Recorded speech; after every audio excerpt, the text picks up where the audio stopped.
اللهم صل على سيدنا محمد یا رب صل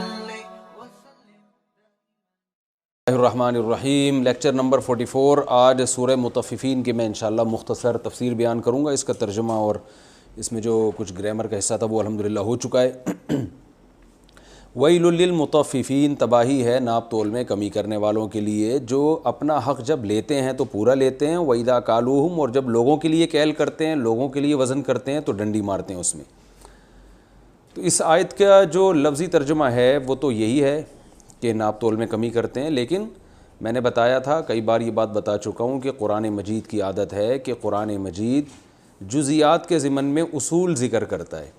تو جزیہ تو یہ بیان کیا جا رہا ہے کہ تباہی ہے ناپ تول میں کمی کرنے والوں کے لیے، وہ اپنا حق پورا لیتے ہیں، دوسرے کا حق پورا دیتے ہیں، لیکن اصول یہ بیان کیا جا رہا ہے کہ دنیا کے کسی بھی معاملے میں آپ کی اگر یہ عادت ہے کہ آپ اپنی ذمہ داری میں ڈنڈی مارتے ہیں اور اپنا حق پورا وصول کرتے ہیں، تو آپ اس وعید کے پورے مستحق ہیں۔ جیسے گورنمنٹ کے اداروں میں آپ دیکھیں کہ جو ملازمین ہیں عموماً دیر سے پہنچ رہے ہوتے ہیں، کام ذمہ داری سے نہیں کرتے، تنخواہ پوری لیتے ہیں، تو وہ بھی اسی آیت میں داخل ہے۔ اسی طرح جو اسکول ٹیچرز ہیں، اگر بچوں کو صحیح طرح سے پڑھا نہیں رہے، وہ اسٹوڈنٹس کو صحیح طرح سے پڑھا نہیں رہے اور تنخواہ پوری لے رہے ہیں، وہ بھی اس وعید میں پورے طریقے سے داخل ہیں۔ سیاستدان لوگ جو ہیں، لوگوں سے ووٹ لے لیا انہوں نے، اور جو حکومتی اداروں میں جو یعنی آفیسرز حضرات کی تنخواہیں ہوتی ہیں، افسروں کی تنخواہیں ہوتی ہیں، وہ تنخواہیں پوری لے رہے ہیں اور لوگوں سے عزت بھی حاصل کر رہے ہیں، لیکن کام نہیں کر کے دے رہے، اپنی ذمہ داری پوری نہیں کر رہے، وہ بھی اس وعید میں داخل ہیں۔ اسی طرح میں اس آیت میں یہ بھی کہتا ہوں کہ جو طلبہ وقف کا مال کھاتے ہیں مدرسوں میں، تو مدرسے کے میں جو لوگوں نے چندہ دیا ہوتا ہے وہ اس لیے کہ یہاں طالب علم رہتے ہیں، یعنی یہاں بچے پڑھتے ہیں، تو یہ عیدی سینٹر نہیں ہے بلکہ پڑھنے کی جگہ ہے۔ تو اگر کوئی طالب علم وہاں پڑھائی میں دلچسپی نہیں لیتا اور مدرسے میں کھانا پورا کھاتا ہے، گیس بجلی سے فائدہ اٹھا رہا ہے، لیکن اپنی ذمہ داری وہ پوری نہیں کر رہا، تو وہ بھی اس آیت میں داخل ہے، کیونکہ وقف کے مال سے فائدہ تو اٹھا رہا ہے لیکن اپنی ذمہ داری پوری نہیں کر رہا۔ تو اس آیت کی روح یہ نکلی کہ جو لوگ بھی اپنی ذمہ داری پوری نہ کریں لیکن حق لینے کے لیے پورے طریقے سے آ جائیں، وہ تمام کے تمام لوگ اس وعید میں داخل ہیں، کیونکہ قرآن نے ایک اصول اور ضابطہ بیان کیا ہے، تو ہر ایگریمنٹ اس میں داخل ہے۔ اللہ تعالیٰ نے ایسے لوگوں کو کیا فرمایا؟ الا یظن اولئک انہم مبعوثون، بیماری بتا دی کہ اپنا حق لیتے پورا ہیں، دیتے نہیں ہیں، تو اس کا علاج بتایا جا رہا ہے کہ اس کا علاج ہے آخرت کا سوچو، کیونکہ انسان جب دنیا کو اصل سمجھتا ہے، مسافر خانہ نہیں سمجھتا، ایگزامینیشن ہال نہیں سمجھتا، تو پھر یہاں پر وہ لوٹ کھسوٹ میں لگا رہتا ہے۔ اور اگر آپ دنیا کو ایگزامینیشن ہال سمجھیں گے تو پھر آپ کو پتہ ہے کہ بھئی یہاں اگر میں کامیاب ہو گیا، میں نے اللہ کے امتحان میں پورا اترا، تو آخرت میں کامیاب ہو جاؤں گا۔ تو جب ایگزامینیشن ہال سمجھیں گے تو حق دینا سیکھیں گے، چھیننا نہیں سیکھیں گے۔ تو یہ اللہ نے علاج بتایا کہ انہیں پتہ نہیں ہے کہ ایک دن آنے والا ہے قیامت کا، جس دن لوگ رب العالمین کے سامنے حساب کے لیے کھڑے ہوں گے۔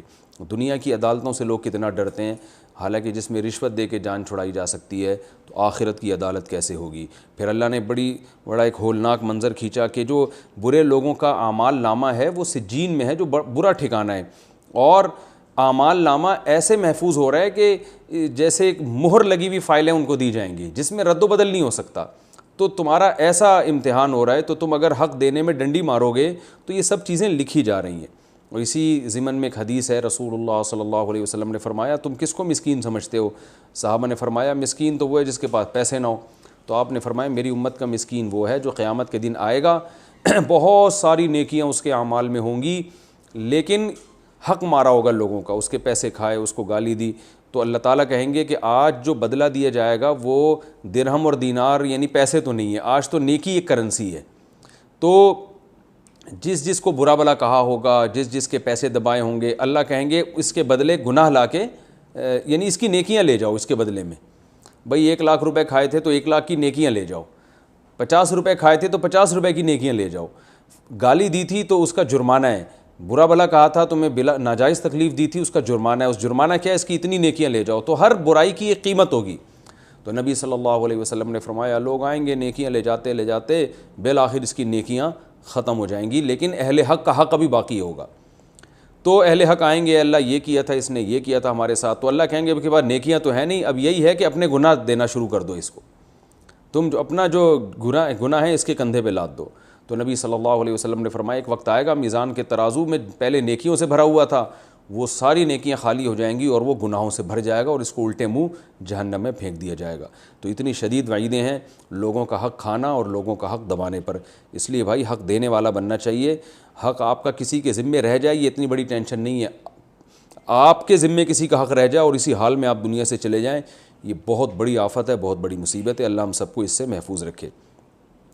اب چونکہ جب یہ باتیں آئیں گی نا وما ادراک ما سجین کتاب مرقوم، اللہ فرماتے ہیں اعمال نامہ محفوظ ہو رہا ہے، تو فوراً جو لبرل لوگ ہیں، جو نام نہاد لبرل اور جو مذہب کے مخالف ہیں، وہ فوراً کہہ دیتے ہیں اب پتہ نہیں کب ہوگا، یہ دنیا ہی اصل ہے، بس یہاں جو کھا لیا۔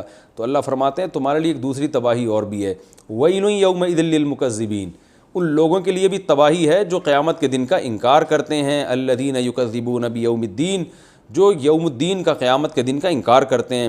اور اللہ نے فرمایا انکار کرنے والے یہ دلیل سے بات نہیں کرتے، وما یکذب بہ الا کل معتد اثیم، جو آدمی حد سے تجاوز کرے گا اور بڑا گناہ گار ہوگا وہی اس کا انکار کرے گا، یعنی یہ اس کا انکار ایک بہت بڑا گناہ ہے، اصل میں یہ بتایا جا رہا ہے۔ آپ کہہ سکتے ہیں بہت سے لوگ گناہ گار نہیں ہوتے آخرت کا پھر بھی انکار کرتے ہیں، تو بتایا جا رہا ہے کہ اس کا انکار ہی ایک بہت بڑا جرم ہے، کیونکہ اللہ نے اپنی قدرت کے اتنے دلائل قائم کر دیے ہیں کہ ان دلائل کے ہوتے ہوئے یہ انکار کر دینا کہ اللہ مردوں کو دوبارہ زندہ نہیں کرے گا، یہ خود ایک بہت بڑا جرم ہے۔ تو اللہ فرماتے ہیں اس کا انکار بڑا مجرم کر سکتا ہے، چھوٹا مجرم نہیں کر سکتا۔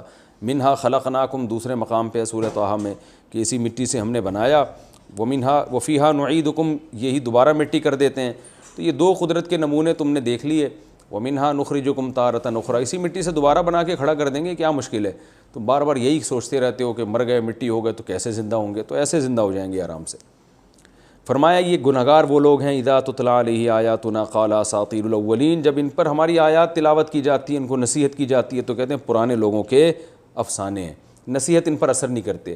تو آپ دیکھ لیں مذہب کے باغی وہی لوگ ہوتے ہیں زیادہ تر جو ماڈرن ہوتے ہیں، وہ پرانی چیزوں وہ سمجھتے ہیں کہ جیسے پرانی سائنس قابل عمل نہیں ہے تو پرانا مذہب بھی قابل عمل نہیں ہے، یہاں سے ان کو غلطی ہوتی ہے کہ بھئی 1400 سال پہلے ایک محمد صلی اللہ علیہ وسلم جو یتیم تھے، ہم ان کی تعلیمات کو فالو کیوں کریں؟ آج تو دنیا بڑی ایڈوانس ہو چکی ہے، آج نئے اصول وضع ہوں گے۔ وہ یہ نہیں دیکھتے کہ فطرت کبھی چینج نہیں ہوتی انسان کی، آپ 1000 سال پہلے بھی روٹی کھایا کرتے تھے، آج بھی روٹی کھانی ہے، تو اسی طرح جو مذہب ہے وہ چینج نہیں ہوتا۔ تو اور جو آخرت میں نجات کے طریقے ہیں، یہ جو انسانی نیچر ہے، مذہب تو انسانی نیچر ہی کا دوسرا نام ہے نا، تو وہ کبھی چینج نہیں ہوتی، سائنسی تحقیقات چینج ہوتی رہتی ہیں، سائنسی ترقی تبدیل ہوتی رہے گی، چینج ہوتی رہے گی۔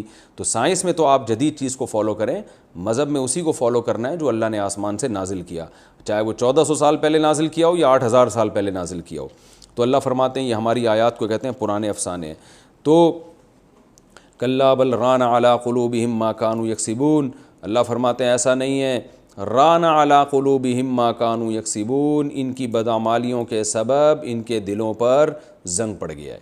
زنگ کی تفصیل حدیث میں آتی ہے کہ جب کوئی انسان گناہ کرتا ہے تو ایک چھوٹا سا نقطہ پڑ جاتا ہے اس کے دل پہ، جب وہ توبہ کرتا ہے تو وہ نقطہ ختم ہو جاتا ہے، لیکن اگر وہ توبہ نہ کرے تو دوسرا گناہ تیسرا گناہ ہوتے ہوتے دل سیاہ ہو جاتا ہے اور توبہ کی توفیق ختم اور حق سننے کی صلاحیت ہی ختم ہو جاتی ہے۔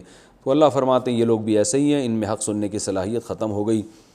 اور اس میں ایک عذاب یہ بیان کیا گیا ہے کہ یہ لوگ قیامت کے دن اپنے رب سے پردے میں ہوں گے، اس لیے کہ قیامت کے دن جب اللہ کا دیدار ہوگا تو اتنا اس میں لذت آنکھوں کو محسوس ہوگی کہ حدیث میں آتا ہے، نبی صلی اللہ علیہ وسلم نے فرمایا جنت کی تمام نعمتیں اس کے سامنے ہیچ ہوں گی۔ نبی صلی اللہ علیہ وسلم نے ارشاد فرمایا کہ جب جنتی جنت میں چلے جائیں گے تو اللہ تعالیٰ ان جنتیوں سے پوچھے گا کہ بتاؤ تمہیں اور کوئی نعمت چاہیے؟ تو جنتی کہیں گے الم تبیض وجوہنا، اے اللہ تو نے ہمارے چہروں کو سفید کر دیا اور اتنی نعمتیں تو نے ہمیں دے دی، ہمیں کچھ بھی نہیں چاہیے، اور کیا مانگیں گے؟ تو اللہ فرمائیں گے ایک ایسی نعمت ہے جو میں نے تمہیں ابھی تک نہیں دی، فیکشف الحجاب، اللہ اپنے اور بندوں کے درمیان جو پردہ ہے وہ ہٹا دیں گے۔ نبی صلی اللہ علیہ وسلم نے فرمایا جنتی اللہ کا دیدار کریں گے تو اس میں ان کو اتنی لذت محسوس ہوگی کہ جنت کی نعمتوں کو بھی وہ بھول جائیں گے۔ تو یہ بھی ایک بہت بڑا عذاب ہوگا کہ جب اللہ اپنے نیک بندوں کو اپنا دیدار کرائیں گے تو ایسے برے لوگ جو ناپ تول میں کمی کرتے تھے یا آخرت کا انکار کرتے تھے اور لوگوں کا حق دباتے تھے اور قرآن کو کہتے تھے پرانے لوگوں کے پرانے افسانے ہیں، تو یہ لوگ آخرت میں اللہ کے دیدار سے محروم ہو جائیں گے۔ تو اس لیے اللہ کے دیدار کی بھی انسان کو خواہش کرنی چاہیے۔ فرمایا کہ ان کتاب ثم انہم لصال الجحیم، پھر ان کو جہنم میں بھیجا جائے گا۔ اسی طرح آگے چل کے اللہ نے فرمایا کہ نیک لوگوں کی جو اعمال نامے وہ علیین میں ہیں اور وہ بھی محفوظ ہو رہے ہیں، اور مقرب لوگ وہاں حاضر ہوں گے، نیک لوگ عیش و عشرت میں ہوں گے، تختوں پر بیٹھے ہوں گے، ایک دوسرے کو دیکھ رہے ہوں گے۔ اور دیکھیں آپ کو یہ اللہ تعالیٰ انسان کی فطرت جانتے ہیں نا، تو انسان جب بھی تفریح کے لیے موڈ ہوتا ہے نا تو کسی کھلے ماحول میں جاتا ہے۔ اب آپ دیکھیں ہائی وے کے باہر جو ہوٹل کھلے ہوئے ہیں وہاں تخت پہ کھانا کھلایا جاتا ہے، اس لیے کہ لوگ اپنی فیملیز کے ساتھ جاتے ہیں تو کرسیوں پہ نہیں بیٹھتے، وہاں پہ گاؤ تکیے میں جو ہے نا تخت پہ کھلے ماحول میں بیٹھتے ہیں ٹانگیں پھیلا کے۔ اور ہم بھی جب کبھی کبھار دوستوں کے ساتھ جانا ہوتا ہے تو یہی بات ہوتی ہے، یار ذرا پاؤں پھیلا کے تکیہ لگا کے بیٹھیں گے، تو اس کا اپنا ایک لطف اور اپنا ایک مزہ ہے۔ میز کرسی پہ کھانا یہ تو انگریزوں نے ایک شروع کیا ہے یہ رسم، اور آج سب اسی طرح شروع ہو گئے۔ جائز ہے وہ بھی، لیکن یہ کوئی اچھا کام نہیں ہے، یہ اس سے انسان خود ٹینشن میں ہوتا ہے، سادگی کے بھی خلاف ہے۔ تو لوگ کہتے ابھی بھی انسان کی فطرت یہی ہے، یار تخت لگا ہوا ہے، گاؤ تکیہ اس پہ ٹانگیں پھیلا کے چوڑی کر کے آرام سے آدمی لیٹے، اور کھانا ہے تو بیٹھ کے کھا لے۔ تو چونکہ اللہ تعالیٰ انسان کی فطرت سے واقف ہیں، تو اللہ نے بھی قیامت کے دن مسحریوں کا ذکر کیا، تخت کا ذکر کیا کہ اس پہ گاؤ تکیے لگا کے بیٹھے ہوئے ہوں گے، ایک دوسرے کو دیکھ رہے ہوں گے، اور ان کے چہروں میں تمہیں تازگی معلوم ہوگی، خوش و خرم ہوگی۔ شراب پلائی جائے گی، اور اللہ نے فرمایا اس چاہیے کہ اس میں لوگ ایک دوسرے سے سبقت کریں۔ آج ہر آدمی اس میں لگا ہوا ہے، بحریہ ٹاؤن میں اس کے 2 پلاٹ ہیں تو میرے 3 ہو جائیں تو اچھا ہے، اس کے پاس فلاں گاڑی ہے تو میری گاڑی اس سے اچھی ہو جائے، اس کی اتنی تنخواہ ہے تو میری تنخواہ اس سے زیادہ ہو جائے، تو یہ تو موت کے بعد سب ختم ہو جائے گا۔ تو اللہ فرماتے ہیں دوڑ لگانی ہے تو ان چیزوں میں ایک دوسرے سے دوڑ لگاؤ، اعمال میں دوڑ لگاؤ۔ تو آگے اللہ نے اسی شراب کی تعریف کی، اس پر میں بات تفصیل سے کر چکا ہوں۔ ان الذین اجرموا کانوا من الذین آمنوا یضحکون۔ تو چونکہ دیندار کے لیے سب سے بڑی آفت دنیا میں یہ ہے کہ بے دین لوگ ان کا مذاق بہت اڑاتے ہیں، تو اللہ نے اس کا بھی ذکر کیا کہ مجرم لوگ آج مذاق اڑا رہے ہیں اور آنکھوں سے اشارے بھی کرتے ہیں اور انہی کو گمراہ سمجھتے ہیں، لیکن قیامت کا دن جب ہوگا تو ایمان والے کافروں کا، بے دینوں کا مذاق اڑائیں گے کہ دیکھو ان کو پیغمبروں نے سمجھایا بھی تھا، بتایا بھی تھا، دین کی دعوت بھی آئی، ان کو پتہ تھا ایک دن مرنا بھی ہے، لیکن کیسے دنیا میں یہ غافل ہو گئے۔ تو اللہ فرماتے ہیں بتاؤ آج کافروں کو کیسا بدلہ ملا۔ تو اللہ تعالی ہمیں اس صورت کے تمام تقاضوں پر عمل کرنے کی توفیق عطا فرمائے۔ اس کے بعد اگلی صورت ہے سورہ انشقاق۔ یہ جو 29واں 30واں پارہ ہے نا، اس میں احکام نہیں ہے، اس میں صرف اور صرف آخرت کی باتیں، کیونکہ ایمان بنانے کی آیات ہیں، کیونکہ جب تک آخرت پر یقین پختہ نہیں ہوگا آگے عمل کے لیے انسان تیار نہیں ہوتا۔ تو سورہ بقرہ، سورہ آل عمران، سورہ مائدہ، سورہ اعراف، ان میں احکام بھی ہیں کہ یہ کرو یہ نہ کرو۔ سورہ مائدہ میں، سورہ نساء، اعراف میں تو اتنے نہیں ہیں، لیکن ان صورتوں میں احکام زیادہ ہیں۔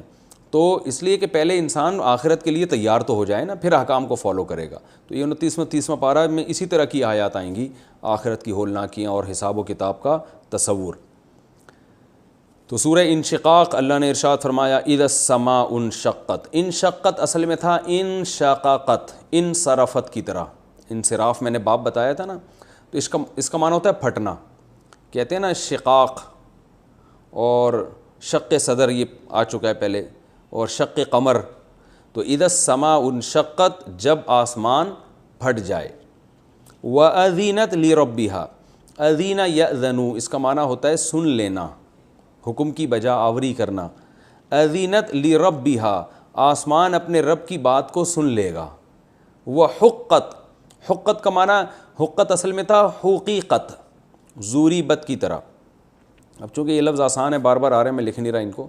حقیقت اصل میں جو باب آتا ہے حق یحقو، حقاقہ یحقیقو، ضربا یضربو کی طرح، اس کا معنی ہوتا ہے ثابت ہونا، تبھی ہم کہتے ہیں نا حق ہے یہ، ثابت شدہ ہے یہ۔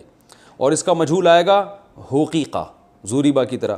تو حقت اصل میں تھا حقیقت، زوریبت کی طرح، زوریبا، زوریبا، زوریبو، زوریبت، ماری گئی وہ ایک عورت۔ تو حقیقت کا معنی ثابت ہوئی وہ ایک عورت، تو آسمان بھی چونکہ مؤنث ہے تو اس لیے ثابت کی گئی وہ، تو اس کا اصل معنی ہوتا ہے کہ وہ اسی کے لائق ہے. حقت کا معنی یہ ہوتا ہے وہ اسی کے حقدار ہے، اسی کے لائق ہے، اسی کے ثابت ہے کہ وہ یہ کام کرے. تو آپ اس کا آسان ترجمہ یوں یاد رکھ لیں، وَأَذِنَتْ لِرَبِّهَا، آسمان اپنے رب کے حکم کو سن لے گا، وَحُقَّتْ، اور اسی لائق ہے کہ وہ سنے، نہیں آسمان خدا کی نافرمانی نہیں کرتا. تو حدیث میں ایک اور اسی سے ملتا جلتا ہے کہ اطت السماء وحق لها ان تئط، آسمان چرچرا رہا ہے فرشتوں کے بوجھ سے، اور اس کے لیے مناسب یہی ہے کہ وہ چرچرائے. چرچرائے کا مطلب جب چارپائی پہ آپ بیٹھتے ہیں نا چین چین چین چین کی آواز ہے، جتنا وزنی بندہ بٹھائیں گے چارپائی اتنا ہی چیختی ہے ٹھیک ہے نا. وہ جو گاؤں دیہاتوں میں چارپائیاں ہوتی ہیں نا وہ چین چین چین چین کی آوازیں آتی ہیں، تو جتنا آدمی پاورفل بٹھائیں گے تو نبی صلی اللہ علیہ وسلم نے فرمایا آسمان پہ کوئی ایک بالش جگہ بھی ایسی نہیں ہے جہاں فرشتے کا سر سردے میں نہ رکھا ہو. تو فرشتوں کے بوجھ سے آسمان کیا کر رہا ہے؟ چرچرا رہا ہے. تو حق لہا، اور اس کے لائق یہی ہے، مناسب یہی ہے کہ وہ یہ کرے.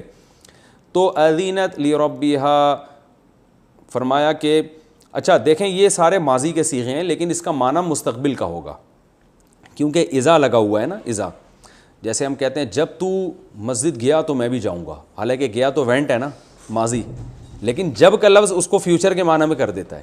جب تو نے میرا قرضہ دیا تو میں نیا قرضہ دے دوں گا. اب تو نے دیا تو پاسٹ ہے نا، لیکن جب نے کیا کر دیا اس کو فیوچر کے معنی میں کر دیا. تو انشقا و اذینت حقا یہ سارے پاسٹ ہیں لیکن اذا کی وجہ سے فیوچر کے معنی میں. اذا السماء انشقت، جب آسمان پھٹ جائے گا، وَأَذِنَتْ لِرَبِّهَا، اور آسمان اپنے رب کا حکم سن لے گا، وَحُقَّتْ، اور اس کے لائق یہی ہے کہ وہ رب کی فرما برداری کرے، یعنی پھٹ جائے وہ اللہ کے حکم پر. وَإِذَا الْأَرْضُ مُدَّتْ، اور جب زمین مدت پھیلا دی جائے گی. مدہ یمدو اصل میں تھا مدادا یمدودو، نصارا ینصرو کی طرح، اس کا معنی ہوتا ہے پھیلنا.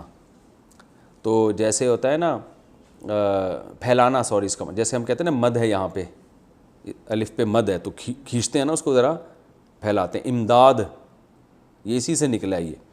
تو وَإِذَا الْمُدَّتْ اصل میں تھا مودیدت، زوریبت کی طرح، زوریبا زوریبا زوریبو زوریبت، مودیدت تو مدت بنا دیا. اور جب زمین کو پھیلا دیا جائے گا، پھیلانے کا مطلب یہ ہے کہ زمین پہ جو پہاڑ ہیں وہ بھی زمین یعنی ہموار کر دی جائے گی تاکہ سارے انسان آدم علیہ السلام سے لے کے قیامت تک آنے والا انسان اس زمین پہ کیا ہو جائیں، سارے جمع ہو جائیں. تو زمین کو پھیلا دیا جائے گا.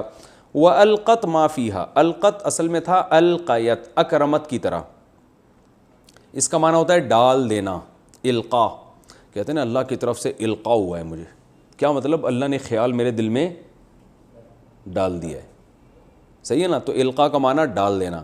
وَأَلْقَتْ اصل میں تھا القیت، اکرمت، اکرما اکرما اکرمو اکرمت، اور زمین نکال دے گی، ڈال دے گی ماں وہ چیزیں فیہا جو زمین کے اندر ہیں. ٹھیک ہے نا، زمین نکال دے گی ان چیزوں کو جو زمین کے اندر، وہ مردے بھی نکال دے گی، خزانے بھی نکال دے گی، الٹ پلٹ ہو جائے گا نا سب کچھ. وَتَخَلَّتْ، اور خالی ہو جائے گی. تخلت اصل میں تھا تخلیت، تصرفت کی طرح، اس کا معنی ہوتا ہے خالی ہونا. یہ خلا یہ لفظ اردو میں استعمال ہوتا ہے. وَتَخَلَّتْ، اور کیا ہو جائے گی، خالی، یعنی زمین میں جتنے مردے دفن ہیں ان سے کیا ہو جائے گی، خالی. سارے مردوں کو نکال کے باہر پھینکے گی. چلو بھائی حساب کتاب بہت سو لیے تم، بہت آرام کے لیے، پتلی گلی سے نکلو، صاحب یہ کہ کر کے اٹھو سب کا حساب و کتاب. جیسے سوتا ہوا آدمی ہوتا ہے نا، اسے ماں باپ اٹھا رہے ہوتے ہیں، چلو بیٹا ایگزامینیشن ہال ہے، ہال میں جانا ہے، آج پیپر ہے، چلو شاباش گاڑی آئی ہوئی ہے، بیٹھو جا کے. تو بچہ کیسا اٹھتا ہے، تو نیند سے اٹھایا، اوپر سے پیپر کے لیے اٹھایا. تو قیامت میں ایسا ہی حشر ہوگا، قبروں سے اٹھایا جائے گا اور بولا جائے گا چلو کس کام کے لیے، لڈو کھانے کے لیے نہیں اٹھایا جا رہا، جتنا کچھ بدماشیاں زندگی میں کی ہیں سب کا حساب دینا ہے. اللہ ہماری حفاظت فرمائے، پتہ نہیں ہمارا بنے گا کیا. وَأَذِنَتْ لِرَبِّهَا، اور زمین بھی اپنے رب کے حکم کو سن لے گی. وَحُقَّتْ، اور اس کے لائق یہی ہے. یعنی اس پہ انسان کو حیرانگی ہوتی ہے نا کہ بھائی زمین کیوں نکالے گی ساری چیزیں. اللہ فرماتے ہیں رب کا حکم ہوگا، اور جب حکم ہوگا تو زمین کے لائق یہی ہے کہ اس حکم کو کیا کرے، فالو کرے. لہذا تمہیں تو تعجب ہو رہا ہے یہ کیسے ہوگا، تو تعجب کی بات اس لیے نہیں کہ زمین اور کیا کرے گی بیچاری، جب رب کا آرڈر آئے گا تو زمین کے پاس نو کا آپشن نہیں ہوگا، جو کہا جائے گا وہ کرتی رہے گی وہ. لہذا یہ مت سوچو مردے زندہ کیسے ہوں گے، یہ اکھڑیں گے کیسے، یہ کیسے ہوں گے. تو اللہ فرماتے ہیں سب ایسا ہو جائے گا کیونکہ رب کا آرڈر ہوگا. یا ایھا الانسان، اے انسان، انکا بے شک تو، کادحن، کدح یکدہ کا معنی ہوتا ہے کوشش کرنا. کیا معنی ہوتا ہے؟ سخت محنت. تو کادحن اس میں فاعل ہے ضاربن کی طرح. انکا کادحن، تو سخت محنت کرنے والا ہے، کوشش کرنے والا ہے، الی ربک، اپنے رب کی طرف. کدحن بہت سخت کوشش. کیا مطلب؟ اے انسان تو اپنے رب کی طرف جاتے ہوئے کوشش کر رہا ہے. یعنی ہم جو کچھ بھی عمل تو کر رہے ہیں نا، ہر انسان عمل تو کر رہا ہے، اس عمل کو کوشش سے تعبیر کی ہے، اچھی کوشش ہو یا بری کوشش. لیکن اے انسان تو جو کوشش کر رہا ہے تو تیری ڈائریکشن کدھر ہے؟ رب سے ملاقات کی طرف. تو تیری مرضی ہے، تو جیسی مرضی کوشش کر، یعنی ڈائریکشن تیری رب کی طرف ہے اور اس دوران تو کوششیں کر رہا ہے. فملاقیہ، فا کا معنی پھر ملاقی.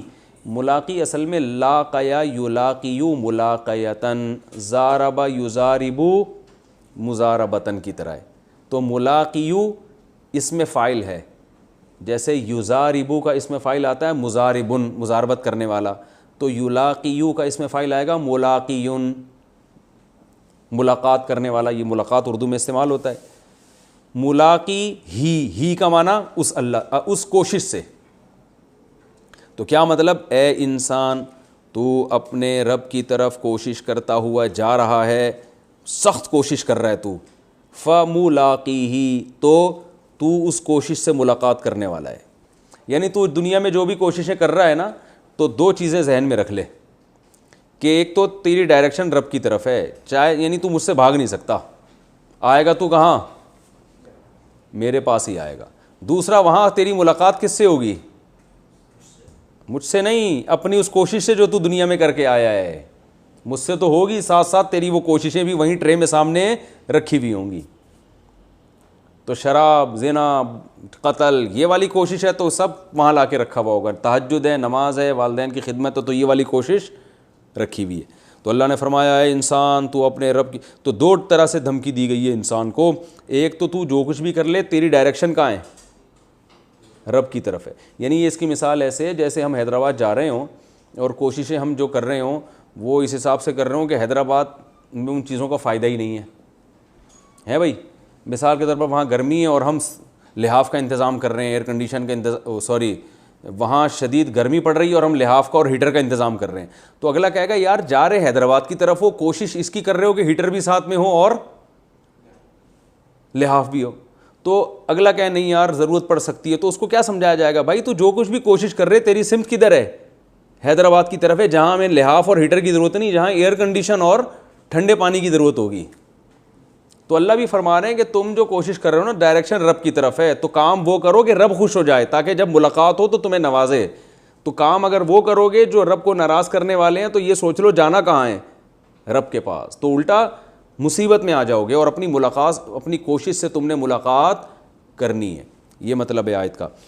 فرمایا یا ایھا الانسان انک کادح الی ربک کدحا، تو اپنے رب کی طرف کوشش کر رہا ہے. فملاقیہ، اور اس کوشش سے تیری ملاقات ہونے والی ہے. پھر ہوگا کیا؟ انسان کہتا ہے اللہ ملاقات ہو گئی تو کیا کوئی بات نہیں، دیکھ لیں گے ہم نے کیا کیا بدماشیاں کی ہیں، کیا کیا کیا ہے. تو اللہ فرماتے ہیں ایسا نہیں ہے. فاما، کچھ بھی ہو جائے، فاما بہرحال کچھ بھی ہو جائے.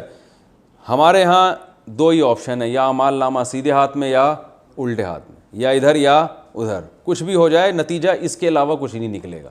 وہ کیا نتیجہ ہے؟ من اوتیا، وہ شخص، اوتیا جسے دیا گیا، آتایا یؤتیو ایتاء کا معنی دینا، اوتیا اکرمہ کی طرح، جسے دیا گیا کتابہ، اس کی کتاب یعنی اعمال نامہ، بیمینہ، یمین میں، یمین دائیں ہاتھ کو کہتے ہیں، اس کے دائیں ہاتھ میں، فسوف، تو عن قریب، یحاسب، یضارب کی طرح فعل مضارع، اس کا حساب لیا جائے گا، حساباً یسیرا، بہت آسان. اس کا حساب کیا ہوگا؟ بہت آسان حساب ہوگا. حدیث میں آتا ہے کہ آپ صلی اللہ علیہ وسلم نے ارشاد فرمایا کہ جس کا بھی حساب لیا گیا نا وہ مارا گیا، کیونکہ پورا کلیئر آخرت میں کوئی بھی نہیں ہو سکتا. تو مطلب یہ تھا کہ نیک لوگوں کا حساب، جس نے جنت میں جانا اس کا حساب نہیں ہوگا. اس حدیث سے ایسا لگتا ہے، کیونکہ حساب لیا تو پورا، تو حساب میں کون اترتا ہے پورا بھائی؟ حساب کتاب اللہ پورا انصاف پہ آ گیا تو ہم تو سب گئے نا. تو حضرت عائشہ نے فوراً سوال پوچھا، یا رسول اللہ آپ تو فرما رہے ہیں کہ جس کا اللہ نے حساب لے لیا وہ تو مارا گیا. جبکہ قرآن کیا کہہ رہا ہے کہ جس کا اعمال نامہ دائیں ہاتھ میں دیا جائے گا اس کا حساب بہت آسان ہوگا. تو اس کا مطلب حساب تو اس کا بھی ہوگا لیکن آسان ہوگا اور وہ پھر جنت میں جائے گا. تو یہ تو آپ کی بات میں اور قرآن میں کیا ہو گیا؟ تعارض. تو آپ صلی اللہ علیہ وسلم نے اس کا جواب دیا کہ یہ جو قرآن میں جس کو حساب کہا ہے نا آسان، اس کو مجازن حساب ہے، یہ حقیقت میں حساب ہے نہیں. کیونکہ جن کا اعمال نامہ بھاری ہوگا نا، نیک ہوں گے وہ، اور پھر جنت کا فیصلہ ہوگا تو ان پر ان کی برائیاں صرف پیش کی جائیں گی. اللہ یہ بتائے گا کہ یہ بھی تم نے کیا، یہ بھی کیا، یہ بھی کیا، لیکن میں تم سے بدلہ نہیں لے رہا، جاؤ معاف کیا میں نے. بات آ رہی ہے سمجھ میں؟ تو یہ اس کو حساب تو نہیں کہتے نا، یعنی حساب بس اس معنی میں ہوگا کہ بتا دیا جائے گا کہ تم یہ کر کے آئے ہو. تو ہم اگنور کر رہے ہیں اس کو، کیونکہ تمہاری نیکیاں تمہاری برائیوں سے زیادہ ہیں، یعنی وزنی ہیں. اس لیے تو اس عمل کو حساب سے، ورنہ حقیقت میں جو حساب ہوتا ہے وہ تو بھائی پورا حساب، ایک ایک پائی کا حساب دو جو اور سزا ملے گی اس کی، تو وہ والا حساب جنتیوں سے نہیں ہوگا. تو یہاں حساب یسیرہ کا مطلب کیا ہے کہ صرف اعمال کو پیش کرنا، اس پیش کرنے کو حساب یسیرہ سے تعبیر کیا. تو اللہ نے فرمایا جس کا اعمال نامہ دائیں ہاتھ میں دیا جائے گا، اور یہ کون ہوگا؟ دوسرے جگہ پر آتا ہے یہ وہ لوگ ہوں گے جن کی نیکیوں کا وزن برائیوں کے وزن سے، بولنے میں کوئی پابندی لگی ہے گورنمنٹ کی طرف سے؟ زیادہ ہوگا نا. وَيَنْقَلِبُ، اور یہ لوٹے گا، انقلاب لوٹنا کئی دفعہ آ چکا ہے، اِلَىٰ أَهْلِهِ، اپنے گھر والوں کی طرف، مسرورا، خوش و خرم. مسرور کسے کہتے ہیں؟ سرور سے نکلا ہے نا، سرور. تو مسرورا، خوش و خرم لوٹے گا. وَأَمَّا، اور جو شخص اوتیہ کتابہ، جس کو اعمال نامہ دیا گیا، وراء ظہرہ، ظہر پشت کو کہتے ہیں، وراء پیچھے کو کہتے ہیں، اس کے ورے کہتے ہیں نا، پنجابی میں شاید کہتے ہیں اس کے ورے، کچھ اس طرح کا لفظ استعمال ہوتا ہے. ما ورائے عقل، عقل سے بالا تر. تو ورا یعنی پیچھے کسی چیز کے. تو جس کو اعمال نامہ دیا گیا ظہری، وراء ظہری، اس کے پشت کے پیچھے سے. بائیں ہاتھ میں جن کو اعمال نامہ دیا جائے گا نا، سامنے سے نہیں بلکہ پیٹھ کے پیچھے سے. تو اس کی دو تفسیریں کی گئی ہیں. ایک تفسیر یہ کہ ہاتھ کمر سے نکال دیا جائے گا پیچھے، کیونکہ ہاتھ پیچھے بندھے ہوئے ہوں گے ان کے، تو اس لیے پیچھے پکڑا جائے گا. دوسرا اس کا ایک مطلب یہ بیان کیا گیا ہے کہ جس کو اعمال نامہ جب دائیں ہاتھ میں دیا جائے گا نا، تو اس کو اپنے اعمال نامے سے اتنی نفرت ہوگی کیونکہ وہ جہنم کی سند ہوگی، تو وہ سامنے سے وصول ہی نہیں کرے گا، وہ نفرت میں اس اعمال نامے کو پیچھے سے وصول کرے گا. اللہ تعالی ہمیں یار بچائے اس دن سے.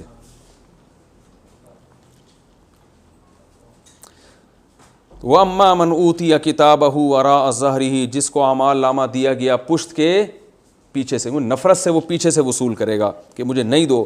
فَسَوْفَ يَدْعُو ثُبُورًا، تو سوف کا معنی عن قریب، یدعو دعا، یدعو دعا و یدعو، پکارے گا، ثبورا ہلاکت کو. ثبور عربی میں کسے کہتے ہیں؟ ہلاکت، یعنی موت، موت کو پکارے گا. وَيَصْلَىٰ، یسلا میں نے پہلے بھی بتایا نا، کئی دفعہ آ چکے، آگ میں داخل ہونا. وَيَصْلَىٰ سَعِیرًا، سعیرہ بھڑکتی ہوئی آگ میں داخل ہوگا. اِنَّهُ کَانَ، بے شک تھا یہ، فی اہلہ، اپنے گھر والوں میں، مسرورا، خوش و خرم. یعنی اس نے دنیا کی زندگی بڑی عیش و عشرت میں گزار دی، اب اس کے لیے ہمارے پاس یہاں کوئی ٹھکانہ نہیں ہے. تو اس آیت کا یہ مطلب نہیں ہے کہ جو بھی دنیا میں خوش و خرم ہے تو آخرت میں جہنم میں جائے گا. اصل میں یہاں یہ بتانا مقصد ہے کہ یہ دنیا میں خوش و خرم تھا، جس کا اثر یہ نکلا کہ آخرت کو بھول گیا. کیونکہ جو خوش زندگی گزارتے ہیں وہ آخرت کو بھول جاتے ہیں. دنیا میں سارے مسائل اس کے پورے ہو رہے تھے، کوئی ٹینشن ہی نہیں تھی. تو زیادہ تر جو ٹینشن لیس لوگ ہوتے ہیں نا، یعنی جن کے ساری ضرورتیں پوری ہوتی ہیں، عیاشی کی طرف توجہ بھی انہی کی جاتی ہے. تو اصل مقصد اہل و عیال میں خوش ہونا یہ کوئی گناہ کی بات نہیں ہے. اصل مقصد ہے کہ جو کہ خوش ہوتے ہیں تو عام طور پر وہ گناہوں کی طرف جاتے ہیں، آخرت کے انکار کی طرف جاتے ہیں. اللہ فرماتے ہیں یہ اپنے اہل و عیال میں بڑا خوش تھا، یعنی اتنا خوش تھا کہ اس کو آخرت کی فکر تھی ہی نہیں، آخرت کی ٹینشن بھی نہیں لی اس نے. بھائی دنیا میں جو جتنا بھی خوش ہو، آخرت کی ٹینشن تو بہرحال ہوگی نا اس کو، جو نیک لوگ ہوتے. تو آخرت کی ٹینشن سے بھی کیا ہو گیا تھا؟ فارغ، خوش تھا.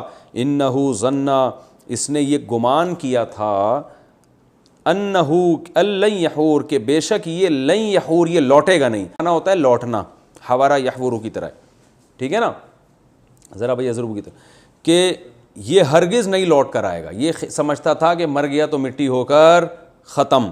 بلا، کیوں نہیں. بلا کا معنی کیا ہوتا ہے؟ کیوں نہیں، جسے انگلش میں کہتے ہیں نا وائی ناٹ، اردو میں کہتے ہیں کیوں نہیں. تو بلا، کیوں نہیں لوٹے گا بھائی تو. ان ربہ، بے شک تیرا رب، کانا بہی، تھا وہ اس انسان کے ساتھ بصیرہ، بصیرت والا، دیکھ رہا تھا، بصیر دیکھنے کو کہتے ہیں۔ کیوں نہیں لوٹے گا بھائی؟ تو نے یہ کیسے سمجھ لیا تھا؟ میں تو تیرے ایک ایک عمل کو نوٹ کر رہا تھا، اس لیے تھوڑی نوٹ کر رہا تھا کہ مار کے مٹی کر کے ختم کر دوں گا۔ ارے بھائی اگر رزلٹ ہی اناؤنس نہیں ہونا ہو تو پھر ایگزامینیشن ہال میں پیپر چیک کرنا کس کے کتنے نمبر ہیں، اس تکلف کی ضرورت ہے؟ تو اللہ فرماتے ہیں کیوں تو نے دوبارہ زندہ نہیں ہونا تھا؟ اگر نہیں، تیرا رب تو تجھے دیکھ رہا تھا، نوٹ کر رہا تھا، تو دیکھنا اسی لیے تو دیکھ رہا تھا تاکہ بدلہ دے سکے وہ۔ فلا اقسم بالشفق، پس میں قسم اٹھاتا ہوں شفق کی۔ لا اقسم کی تفصیل میں پہلے بتا چکا ہوں کہ اقسم سے پہلے لا کیوں آتا ہے۔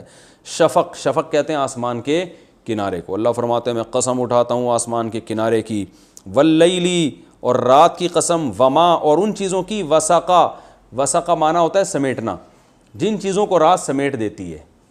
رات کا کام ہے سمیٹنا، سب چیز، لوگ اپنے گھروں میں آ جاتے ہیں، پرندے اپنے گھونسلوں میں چلے جاتے ہیں، الو کے علاوہ دنیا کی ہر چیز باہر نکل آتی ہے، اور چمگادڑ بھی۔ تو رات کا کام کیا ہوتا ہے؟ ساری دنیا کو سمیٹ دیتی ہے۔ تو اللہ فرماتے ہیں رات کی بھی قسم، اور ان تمام چیزوں کی جن کو رات سمیٹ دیتی ہے، والقمری، اور چاند کی قسم، اذا اتسق، جب وہ پورا ہو جائے، پھیل جائے۔ اتسق اکتسب کی طرح ہے، اذا اتسق، جب وہ کیا ہو جائے؟ پھیل۔ 14ویں کے چاند کی قسم، لترکبن طبقا عن طبق، یہ قسمیں اٹھا کے جواب قسم کیا ہے؟ لام تاکید کے لیے، ترکبن، یہ ترکبو سے ہے، رکیبہ یرکبو، سمیع یسمعو، اس کی طرح ہے۔ اس کا معنی ہوتا ہے سوار ہونا۔ راکب کسے کہتے ہیں؟ سوار کو۔ تو ترکبو، یہ نون تاکید کے لیے لگ گیا، لام بھی تاکید کے لیے۔ اللہ نے فرمایا لترکبن، تم ضرور بھی ضرور سوار ہوگے، طبقا عن طبق، ایک طبق سے دوسرے طبق کی طرف، یعنی ایک حالت سے دوسری حالت کی طرف سوار ہوگے۔ جیسے کوئی سوار ہوتا ہے نا، اونٹ سے گھوڑے کی طرف، گھوڑے سے گدھے پہ آ گیا، یا گدھے سے اونٹ کی طرف، ایک کنڈیشن سے دوسری کنڈیشن میں تم ٹرانسفر ہوگے، یہ مطلب ہے۔ سوار ہو کے ایک حالت سے دوسری حالت کی طرف، طبق طبقات سے نکلا ہے نا، کہتے ہیں نا طبقاتی جنگ ہے، تو ایک کنڈیشن سے دوسری۔ تو اللہ نے قسمیں اٹھائیں کہ میں قسم اٹھاتا ہوں شفق کی۔ شفق ایک ہی حالت پہ رہتا ہے یا چینج ہوتا ہے؟ چینج ہوتا ہے نا، کبھی سرخی ہوگی، کبھی سفیدی، کبھی بالکل اندھیرا ہو جائے گا، کبھی جو ہے نا بالکل تیز روشنی ہوگی۔ تو شفق کی کنڈیشن کیا ہوتی ہے؟ چینج۔ اسی طرح اللہ نے فرمایا کہ میں قسم اٹھاتا ہوں رات کی، جب وہ ہر چیز کو سمیٹ لیتی ہے، اندھیری رات۔ تو یعنی یہ بھی ایک تصرف ہے، چاند بھی ایک تصرف ہے، جب وہ کیا ہو جاتا ہے؟ پھیل جاتا ہے۔ تو حالانکہ وہ ہمیشہ پھیلا نہیں رہتا، پہلے باریک ہوتا ہے پھر پھیل جاتا ہے۔ تو یہ اس کی علامت ہے کہ یہ کائنات ایک کنڈیشن میں نہیں رہتی۔ تو اللہ فرماتے ہیں تم بھی اس خوش فہمی میں مت رہو کہ تم بھی ایک کنڈیشن میں رہو گے، کہ آج اگر عیش کر رہے ہو تو ہمیشہ مزے ہی میں رہو گے، آج اگر ٹینشن میں ہو تو ہمیشہ ٹینشن میں ہی رہو گے۔ ایسا نہیں ہے، تم بھی ایک حالت سے دوسری حالت کی طرف جاؤ گے۔ تو موجودہ حالت کو دیکھ کر دھوکے میں مت آؤ۔ آگے ایک نئی دنیا آنے والی ہے جسے برزخ کہا جاتا ہے، قبر کی زندگی ہے، وہ زندگی ہے۔ پھر اس کے بعد ایک نئی دنیا آنے والی ہے جس کو میدان حشر کہا جاتا ہے، جہاں ہزاروں سال کا حساب و کتاب ہے۔ اور پھر ایک نئی زندگی آنے والی ہے جس کو جنت یا جہنم۔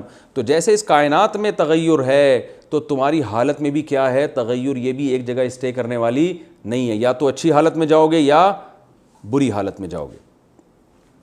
فما لہم لا یؤمنون، اب اللہ انسان سے شکایت کر رہے ہیں، ما لہم، کیا ہو گیا ان انسانوں کو؟ ما کا معنی ایو شئین، یعنی کیا ہو گیا لہم ان انسانوں کو، لا یؤمنون، کہ اتنا کچھ سن کے بھی یہ ایمان نہیں لاتے۔ وَإِذَا، اور جب قُرِئَ عَلَيْهِمُ الْقُرْآنُ، قراءت کی جاتی ہے ان پر قرآن کی، لا یسجدون، تو سجدہ نہیں کرتے، یعنی ہماری آیتوں کے سامنے جھکتے نہیں ہیں۔ کہ کافر لوگ الٹا، بجائے اس کے کہ وہ ہماری آیتیں سن کے سجدہ کریں، الٹا ان آیتوں کا انکار کر رہے ہیں۔ واللہ اعلم، اور اللہ خوب جانتا ہے، بما، ان اعمال کو، یوعون، یوعون اصل میں تھا یوعیونا، یکرمونا کی طرح۔ وعا یا یوعیو کا معنی ہوتا ہے محفوظ کرنا۔ وعا عربی میں برتن کو کہتے ہیں، وعا کسے کہتے ہیں؟ برتن کو، وہ محفوظ کرتا ہے نا چیزوں کو۔ تو یوعیونا، محفوظ کرنا۔ واللہ اعلم بما یوعون، جو عمل بھی یہ کر رہے ہیں نا، محفوظ کر رہے ہیں، اللہ اس کو جانتا ہے۔ جب بھی ہم کوئی عمل کرتے ہیں تو اس وہ محفوظ خود بخود ہو رہا ہے، تو گویا ہماری طرف ہی نسبت کر دی۔ تو اللہ فرماتے ہیں کہ تم آخرت کا انکار کر رہے ہو، حالانکہ اللہ تعالیٰ تمہارے ہر عمل کو جانتا ہے۔ بھائی کتنا ٹائم رہ گیا؟ 4 منٹ رہتے ہیں. تو فبشرہم بعذاب علیم, اللہ نے فرمایا ان کو خوشخبری دے دیں دردناک عذاب کی. علیم علم سے نکلا ہے, رنج و علم ہے نا, کہتے ہیں نا رنج و علم. تو اب سوال پیدا ہوتا ہے دردناک عذاب کی خوشخبری تھوڑی ہوتی ہے, وعیدیں ہوتی ہیں. تو یہ ایک ان کو مزید یعنی یوں سمجھیں کہ تکلیف دینے کے لیے خوشخبری سے تعبیر کیا ہے. جیسے آپ کسی دشمن کو بہت بڑی جب دھمکی دیتے ہو نا, قتل کرنے والے ہو اور آپ کے پاس بندوق ہے, تو آپ کہتے ہو آپ کے لیے ایک سرپرائز ہے. تو اس کا مقصد ہوتا ہے اس کو اور ٹینشن دینا کہ گویا ہمارے لیے آپ کا قتل اور آپ کو جو جس سے ٹینشن ہوتی ہے وہ ہمارے لیے سرپرائز اور خوشی کی چیز ہی ہے. تو پھر آپ بندوق نکالو گے اور اس کو شوٹ کر دو گے. تو اللہ بھی یہاں ایسے ہی کرتے ہیں, کلام انسانوں کی زبان میں اللہ تعالیٰ یعنی انسانوں کے محاورے اللہ تعالیٰ استعمال کرتے ہیں. فبشرہم بعذاب علیم, فرمائیں ان کو خوشخبری سنا دیں دردناک عذاب کی. الا الذین آمنوا, ہاں جو لوگ ایمان لائے, وعملوا الصالحات اور نیک عمل کیے, لہم اجر, ان کے لیے اجر ہے, غیر ممنون, نہ ختم ہونے والا. ممنون مقتول کی طرح, ممنون کا معنی ہوتا ہے ختم ہونے والی چیز, اور غیر ممنون کا معنی نہ ختم ہونے, ممنون کی اپوزٹ ہو گئی نا. تو یہ تو اس آیت سورت کا لفظی ترجمہ اور تفسیر بھی اسی میں ہو گئی ہے, اور اس کی مختصر تفسیر بیان کر دیتا ہوں میں کہ کتنے منٹ رہ گئے. 2 منٹ میں یہ آیت کی تفسیر تو ہو ہی گئی ہے. اللہ تعالیٰ نے اس میں قیامت کی ہولناکیاں بیان کی, اور اللہ نے بتایا کہ بھائی تم جو کچھ بھی عمل کر رہے ہو تو یہ ذہن میں رکھنا کہ ڈائریکشن تمہاری خدا کی طرف ہے, رب کی طرف ہے, اور اپنے عمل سے تمہاری ملاقات ہونے والی ہے. اور پھر جن کا اعمال نامہ دائیں ہاتھ میں دیا جائے گا, موت کو دائیں ہاتھ میں دیا جائے گا, اپنے گھر والوں کی طرف خوشی خوشی لوٹیں گے. پہلے تو وہ اپنے باپ اور ماں سے سب سے بھاگ رہے تھے نا, کسی سے مل نہیں رہے, لیکن جب مل گیا کامیابی کی سند تو خوشی خوشی اپنے گھر والوں کی طرف لوٹے گا. اور جس کا اعمال نامہ بائیں ہاتھ میں ملا وہ موت کو پکارے گا, اور اعمال نامہ بھی پیچھے سے لے گا, وہ سامنے سے لے گا نہیں, اتنا برا لگے گا اس کو. پھر اللہ نے فرمایا کہ قسمیں اٹھائیں کہ بلکہ پہلے اللہ نے فرمایا کہ یہ دنیا میں بڑے عیاش تھے نا, تو آج ان کی کیا حالت ہے, اپنا اعمال نامہ بھی سامنے سے لینے کے لیے تیار نہیں ہے یہ. اور پھر اللہ نے بتایا کہ ان کا جرم یہ تھا کہ یہ کہا کرتے تھے کہ کون مر کے دوبارہ زندہ ہوگا, بھائی کوئی زندگی نہیں ہے. پھر قسمیں اٹھائیں اللہ تعالیٰ نے, اور کہا کہ تم ایک حالت سے دوسری حالت میں منتقل ہوتے چلے جا رہے ہو. اور پھر اللہ نے شکایت کی ہے کہ اتنا کچھ سن کے بھی ایمان نہیں لاتے اور قرآن پر عمل نہیں کرتے, حالانکہ اللہ تمہارے اعمال کو محفوظ کر رہے ہیں. اور جو ایمان لائیں گے, نیک اعمال اختیار کریں گے, نہ ختم ہونے والا اجر, یعنی اجر ایسا ملے گا کہ جتنا عمل ہے اتنا اجر نہیں, بلکہ اجر لامتناہی ہوگا. تو اللہ تعالی ہم سب کو اس آیت کا مستحق بنائے اور آخرت کی ہولناکیوں سے ہماری حفاظت فرمائے, اور جو نعمتیں اللہ نے اپنے نیک بندوں کے لیے رکھی اللہ ہمیں ان نیک بندوں میں شامل کر کے وہ نعمتیں اللہ ہمیں عطا فرمائے. وما علینا الا البلاغ.